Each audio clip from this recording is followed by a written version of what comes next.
and I'm a born Muslim.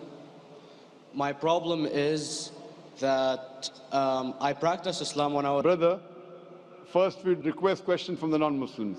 Once all the questions from non-Muslims are over, inshallah, we'll give you a chance.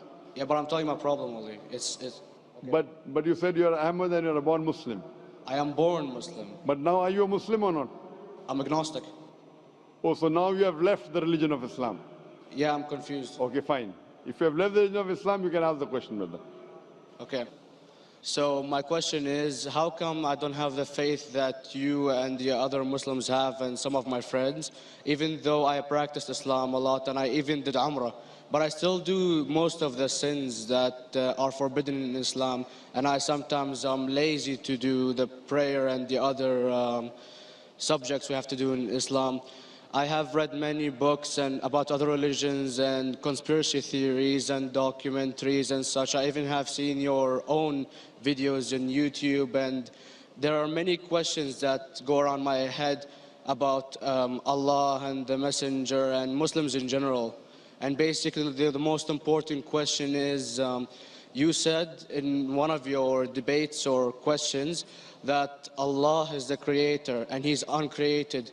But I have realized, how can the uncreated exist? And if He exists, how can we notice Him? How can we see Him or hear Him or feel Him or know of His existence if He's uncreated in our own dimension or so? That's one of the questions. Brother Ahmed said that he is a born Muslim. He comes from Iraq. He read the Quran, he read the books, but he commits many sins. He believes maybe sometimes he's agnostic and he's lazy for praying. Brother, before I answer your main question, if you do sins and if you're lazy for praying, that does not make you a non-Muslim. As long as you believe that praying is fard, sometimes you miss, it's a sin. It's a major sin that you sometimes don't pray, but that doesn't make you a non-Muslim. If you say praying is not required, then you're doing kufr. But if sometimes you do sin, sometimes minor sin, sometimes major sin, it is haram, it's forbidden, but that does not throw you outside the fold of Islam. There are sometimes waswasa of the shaitan asking you, you're a Muslim, but this is wrong in Islam, this is wrong. And it does deviate the person's mind. At that time, maybe your iman may be low. But these things should not make you consider that you're non-Muslim. Regarding a question that I mentioned in my speech, and you're right, that Almighty God is the creator, but He Himself is uncreated. You ask the question, how can the uncreated, how can we see the uncreated, and how it's possible?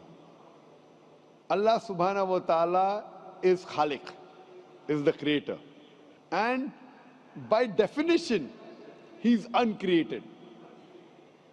Because normally people say that when they try and prove in logic that everything has a creator, who created this table, the carpenter, from where he got, from the tree, who created the tree, so it goes back to Allah. So when many of the people try to convince an atheist, they try and say that everything has a creator, and then they get trapped when the atheist asked him who created Allah. So if you hear my tapes, I never go that way. I ask the atheist that how did you come to know about the universe? How did you come to know about the functioning of the stars, of the sun? And he says, and goes back, that the creator. So it's the vice versa. So if you know how to deal with logic, you don't trip over this problem with the atheist trap, the Muslims or the believers, by saying who created Allah. By definition, Allah is uncreated. And if you ask the question, who created Allah? If you have heard my tapes, I give the reply, that suppose a person comes and says that my brother John. Yeah, I know, I saw that, I heard that's funny, but I mean, how does he exist if he's uncreated? Not that is Allah. Yeah. That's the difference between you and Allah. How does he exist? Means he was existing. He doesn't have a beginning. You and I have a beginning, that's human being. So that is the difference between us and Allah. You can't say that Allah has to be like us. If Allah is like you and me, why should we worship Him? I see, but have you heard of the phenomenon, the Big Brother? used by various orders and political agendas to control the people and such by implementing it into multiple gods. And then later on, it became a monotheistic religions all over the world to make it easier for Big the Brother, people to... sorry, I've never heard of the religion Big Brother. It's not a religion. It's like a theory, an idea, basically. For What does it example, say? yes? What does this idea say? What does it say? Is that when you have a big brother, it's easier for you to live life.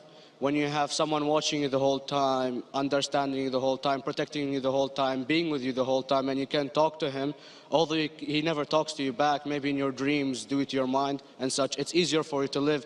While a human who does not have a big brother and is not easily controlled into doing so and is having complete freedom is a danger for the major ruling powers and such. What does this say? I don't understand.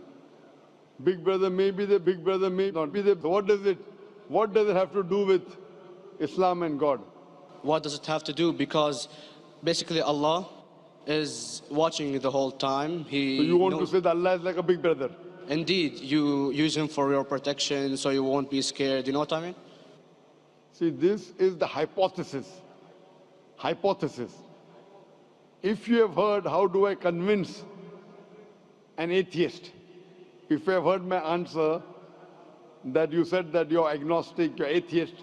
Yeah. So first thing I do to an atheist is I congratulate him. What? I congratulate him. Have you heard my answer of atheist? Yeah, you congratulate them and stuff. But I haven't seen your debates with the atheist. I just saw your answers on some questions. Fine, so you haven't seen the answer of atheist. No, but I've seen your debate with David William Campbell. And David that's William Campbell is not an atheist. Yeah, yeah. Now, when an atheist tells me he does not believe in God like your theory of Big Brother, Yeah. and if you believe in that theory, I will ask you, first thing I do to the atheist, I congratulate him. You know why? Yeah, because they think and they don't follow what their parent does and such stuff like that. No. I congratulate him because he is not doing blind belief. The other people are doing blind belief. He is a Christian because father is a Christian. He is a Hindu because father is a Hindu. Most of the Muslims are Muslim because father is a Muslim. He is thinking. He says there is no God. He has said the first part of the Islamic Shahada, La ilaha. The reason I congratulate him is because he has said the first part of the Islamic Shahada, Islamic Creed, La ilaha. The only thing I have to do is illallah, which I shall do inshallah. So if you have heard my answer, an atheist becomes an atheist because he believes in science, he believes in logic. So I ask him that if an equipment is bought in front of him, which no one in the world has ever seen, and if the question is asked that who will be the first person who will be able to tell you the mechanism of this new equipment, what is the answer? Of course, he's going to tell you the producer or the maker of this equipment. Creator, producer, maker. So when we ask him questions that how did this universe come into existence, he will talk about the Big Bang. This what we're going to talk is already mentioned in the Quran 1400 years ago in Surah Anbiya chapter number 21 verse number 30. Avalam yaral lazina kafaru anna samawati wal arda kanat ratkum fataknahuma. Do not the unbelievers see that the heavens and the earth were joined together and we clove them asunder. This what you came to know 50 years back is mentioned in the Quran 1400 years ago. Who could have mentioned that? Well, in various civilizations in like 2000 or 5000 BC before Islam came or Christianity itself, there was various civilizations that are good in astronomy and they know more about our solar system than we do now, sadly. Brother, your knowledge of science is little, not in-depth. I do agree. There are certain things which were known as hypotheses. For example, we came to know, we were proved that the earth was spherical in 1577. I know that in 6th century BC, there were Pythagoreans who believed that the earth was spherical. But the same Pythagoreans who believed the earth was spherical also believed that the earth was the center of the universe, which is wrong. You show me one civilization which believes 100% what the Quran has mentioned. I challenge you.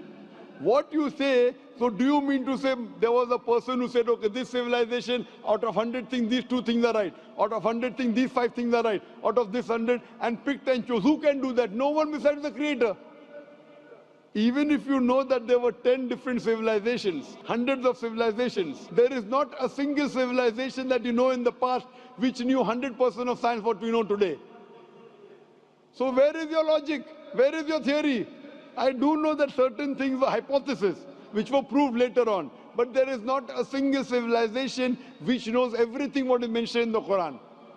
So the answer goes back to the original question, who could have collected this in the Quran? Someone 1400 years back, could he do and say, okay, out of these 100 things, these 3 are right, out of these 100 things, these 2 are right, out of this, it's not possible. Mathematically, it's not possible. Well, you never gave the idea of extraterrestrials or so. I mean, knowledge is power, and Brother, I'm asking you a simple question. We are not coming here to have a debate. yeah. I'm asking you a question. Point out a single civilization. You're asking something else. Yeah, We are alright. not here to discuss. You can come in the room and discuss. You ask a question, I'm giving you the answer. You gave about old civilization. I told you you're right. But out of 100 things, 98 they were wrong. So I'm asking you, who could have mentioned this in the Quran? You're talking something else now. Yeah, well, I'm asking a simple question, 2 plus 2 equal how much? You're saying, I'm telling you 3 multiplied by 3 is how much? I'm asking a name, you're telling that where do you live?